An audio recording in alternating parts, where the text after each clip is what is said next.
Hello everyone! Today nandito tayo sa Southwoods Mall. Inaantay natin ang ating client na manggagaling from Makati para mag-tripping dito sa Privado Homes. Ano nga ba ang ibig sabihin ng tripping? Ang tripping or site visit ay pepresent ni broker or salesperson na kagaya ko ang actual or dress unit na ini-inquire ni client.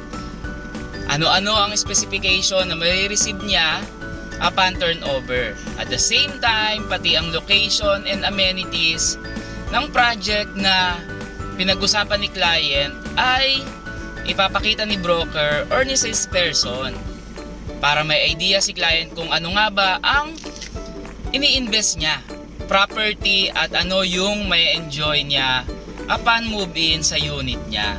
During tripping, feel free na magtanong kay salesperson regarding sa property na gusto nilang i-invest.